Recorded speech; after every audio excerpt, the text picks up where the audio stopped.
everyone, good evening. I'm Shreya Dhondia. For the last 2 weeks, Jammu and Kashmir has been on fire.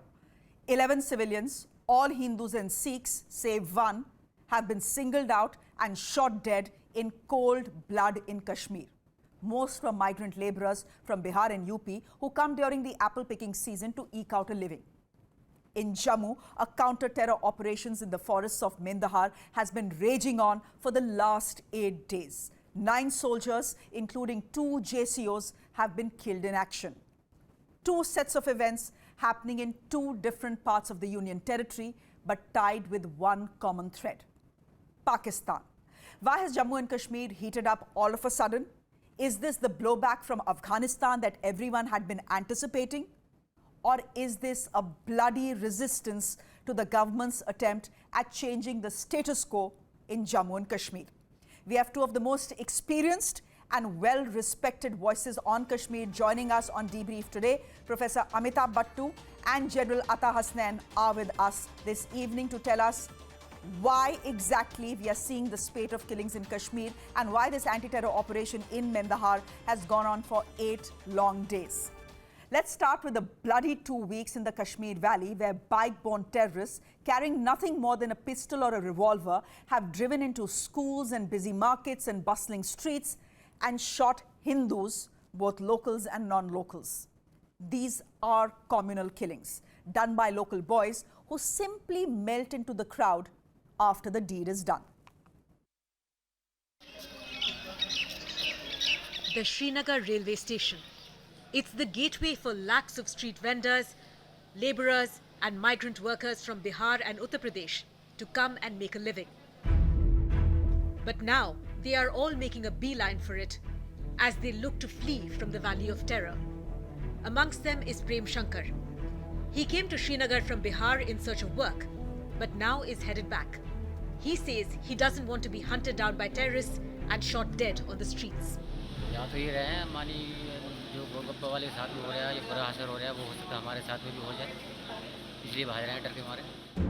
Arvind Kumar, Sagir Ahmed, Raja Reshi Dev, Joginder Reshi Dev.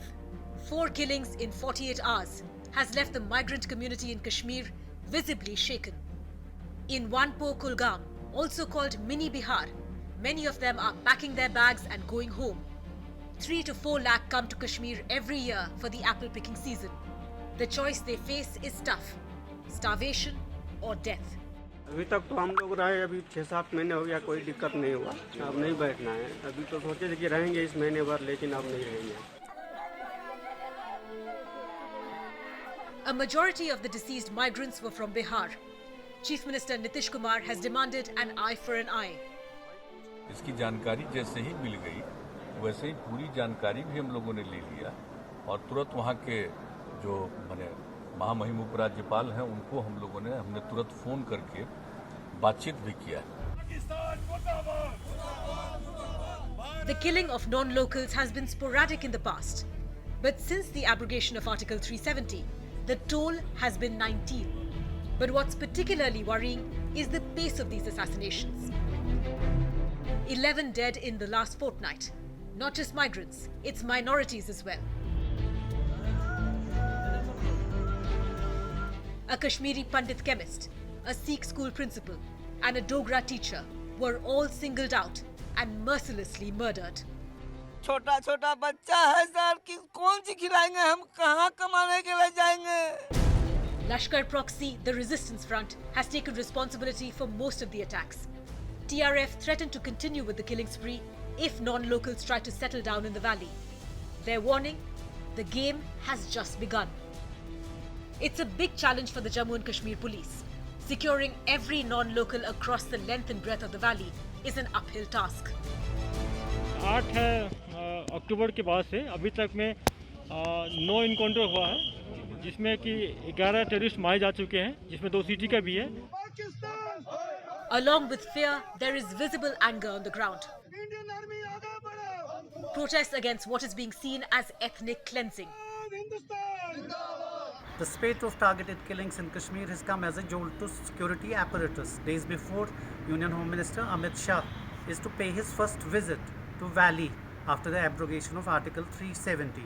While the police claims to have neutralized many perpetrators, the killing of poor and defenseless civilians is going on unabated in the valley. In Srinagar, this is Mufti Islam.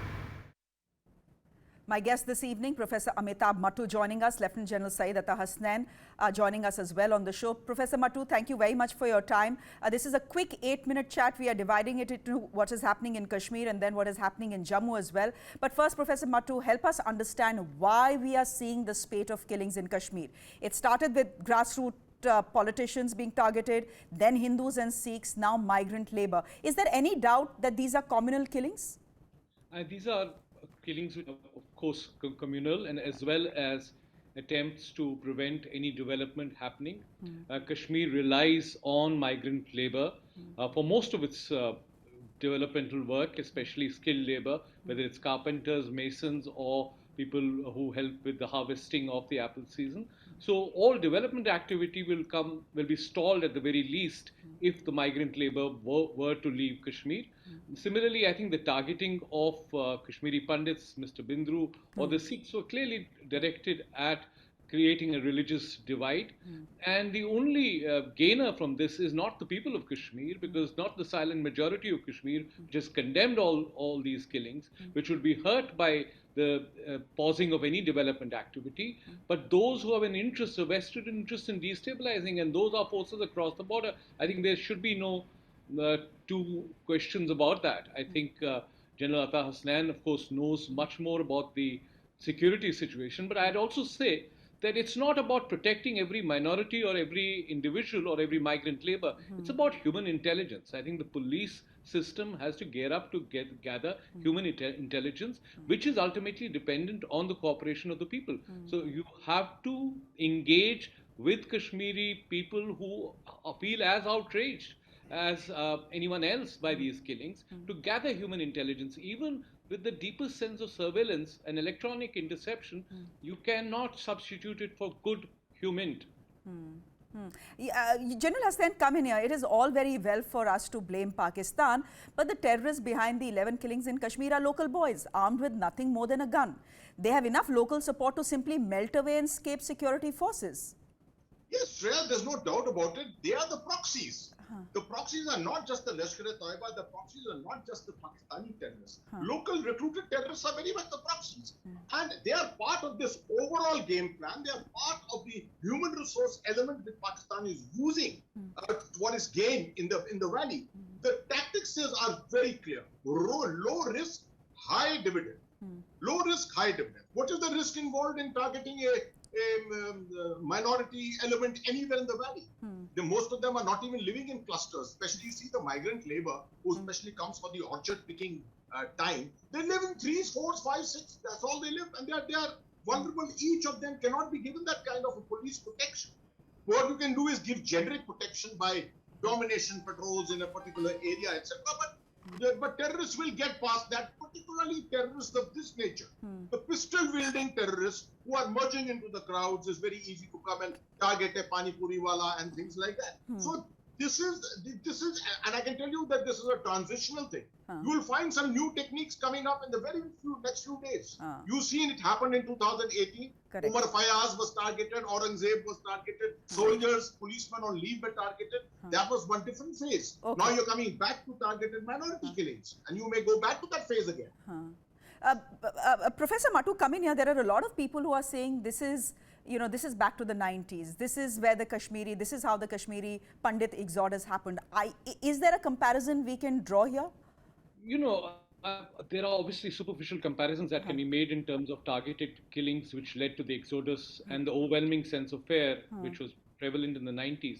But I think there's a big difference. I believe that the appetite for violence in Kashmir is extremely low. Secondly, the outrage felt by the majority, which in some ways was overwhelmed by the events of the 90s. Every single political party, every important civil society actor has come out and condemned. You need to coalesce that support of the silent majority, which might be alienated or disconnected at this time, but everyone is outraged. So, and secondly, I think Pakistan in the 90s, even though the situation seems similar, a similar sense of triumphalism, the end of the Cold War, a victory of Afghanistan, etc., might suggest that it can get away with this. I think the international pressure on Pakistan, the domestic problems in Pakistan, even as we speak, are so great that it will not risk actually escalating this any further. And if it does, the blowback from the international community and from within India, given the current state of government in India, will be such that Pakistan's, all its gains which it thinks it's made, temporary tactical gains in Afghanistan, will be lost forever. So I think it's important to expose whether it's, there are blogs being written which are clearly directed from the other side, which are targeting Kashmiris in terms of what kind of strategy and tactics should be adopted. I think it's important to expose Pakistan as much as possible, especially within the eyes of the Kashmiri people, to demonstrate that at this stage, any escalation in violence will be really damaging to Kashmiri interests more than anything else. General Hasnain, if I could ask you, are the spate of killings, we've seen 19 of them after the abrogation of Article 370, 11 in the last 2 weeks, is it also driven by this sense of fear कि Kashmir में एक बार Hindu आ गए, settle हो गए, the Muslim population will decline, it's the Hindus who will dominate the Kashmir Valley, etc. Is there a fear of demographic change that is also fueling the fear in the valley? See, Shreya, this is being used artificially, there's no doubt about it. But the larger game is more tactical than strategic at the moment. What Pakistan is clear about is the fact that it has lost a tremendous amount of traction in the valley. Right? What the kind of traction it had pre-5th of August 2019 is nowhere near today. Lots of its networks have been dismantled, and its ability to bounce back is today a great challenge for it. If it does not do anything at this time, with the LOC also absolutely peaceful at the moment, if it doesn't do anything, this winter period, 6 months through the winter, you will find by March, April, Kashmir would be fairly stable, fairly much more stable. What it is attempting to do is to try and exploit the flame, the flames which are coming out from Afghanistan, the passion which is coming out from Islam, from political Islam, from Afghanistan, and trying to use that for effect in the valley. Okay. That is the prime reason for it. That is the prime reason for it. Professor Mattu, General Hasnain, thank you very much for this quick chat on Debrief. Thank you very much indeed. Now, we are shifting our focus to adjoining Jammu. This is where a group of 6 to 8 terrorists are on the loose and have wreaked havoc for the last 8 days. They have killed 9 Indian soldiers and have managed to evade detection despite drones and helicopters and illumination bombs and special forces being deployed. The way this group of terrorists has stretched the counter-terror ops is a clear indication that these are battle-hardened men who have crossed over from Pakistan in the month of August. Has the blowback from Afghanistan begun? The situation has been worrying enough to mandate a trip from the army chief to Mendhar. Take a look at what is turning out to be the deadliest anti-terror operation in Jammu and Kashmir for our forces in the last 12 years.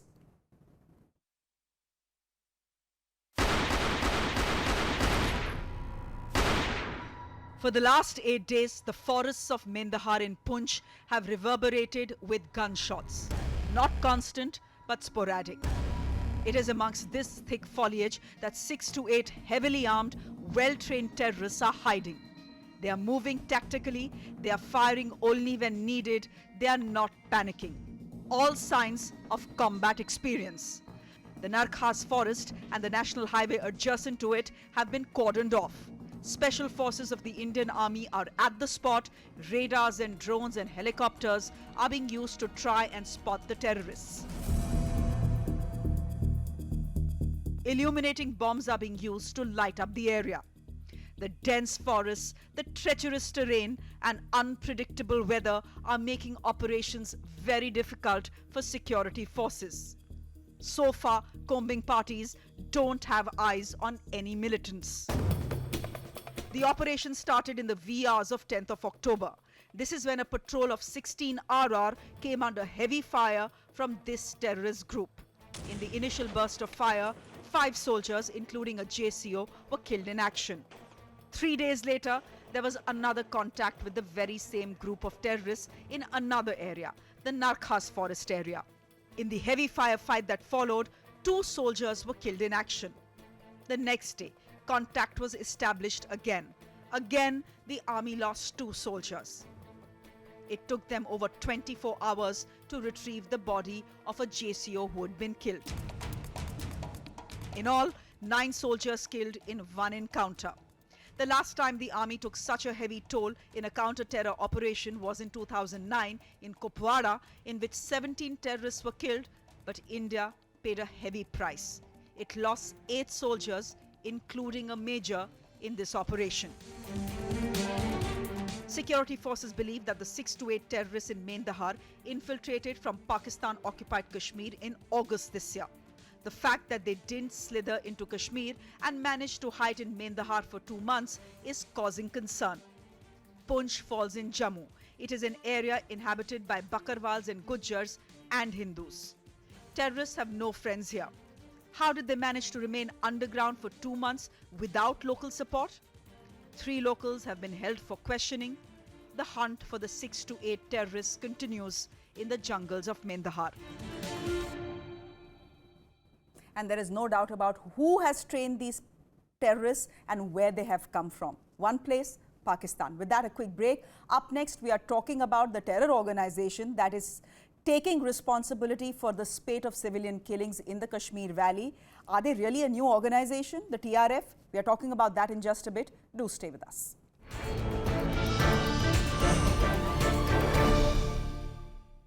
Welcome back. Post the abrogation of Article 370 in the valley in Jammu and Kashmir, the name of the Resistance Front has cropped up with almost every attack and killing. Is the TRF a new militant group? No, it isn't. It is just the Lashkar giving itself a new name to avoid its lord and master Pakistan from getting into trouble with the FATF over terror financing. Most of its 30-odd cadre are local boys. Here's what else we know of the TRF and the various other names that they now go by.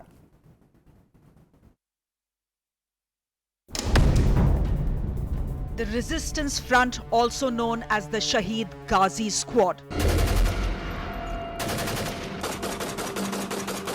It's the new terror kid on the block, responsible for the spate of targeted killings in Srinagar.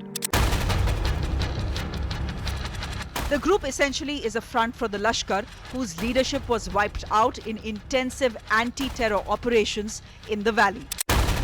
Post the abrogation of Article 370, the Lashkar activated their overground workers and organized them into a group to derail the process of integration underway. The civilian killings in Kashmir have spurred agencies into action. 13 terrorists have been killed in 9 encounters so far. A few of the slain terrorists were the ones involved in the killings. Terrorist Imtiaz Ahmad Dar, who shot dead Mohammad Shafi Lone, the president of a local taxi union, has been killed. The terrorist who killed police sub-inspector Arshid Ahmad Mir was eliminated. The NIA had raided several locations in Jammu and Kashmir to catch these terrorists. Cornered, the TRF issued a threat specifically naming the NIA. The message said, "The game has just begun. Security agencies have harassed thousands of youth and fabricated cases against people. We will expand our operations and make the situation much worse for you," they said. Not just threats, these Pakistani proxies have resorted to a new strategy, creating confusion. Most attacks since the abrogation of Article 370 last year have been claimed by the TRF and the People's Anti-Fascist Force, or the PAFF. Sometimes these are cross-claims. The TRF took responsibility of the Poonch attack, in which 5 army soldiers were martyred. Days later, the PAFF took responsibility for the very same attack. Similarly, in the minority killings, the TRF and an ISIS affiliate have claimed responsibility. Over time, their working styles have also evolved. The TRF's modus operandi is different from their parent organization, the Lashkar. The Lashkar used high-end, heavy weapons and explosives and usually targeted security forces. but then it had to pay a heavy price for it. Much of their cadre was wiped out in retaliatory fire and anti-terror ops by security forces. With the anti-infiltration grid in overdrive, battle-hardened terrorists, big weapons and explosives could not be smuggled in. So the Lashkar reinvented, with the blessings of the ISI, and started the trend of targeted killings with small weapons like pistols. Carrying small arms like pistols are safer as they can evade detection.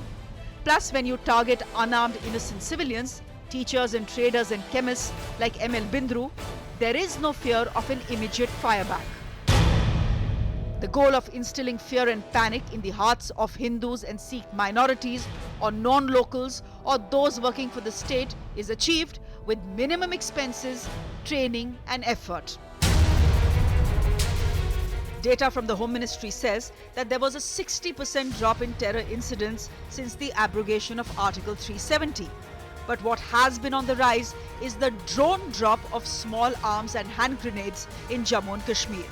The worry is that targeted killings of civilians with small arms is a trend we will see more of as winter approaches and the government looks at conducting elections in the Union Territory.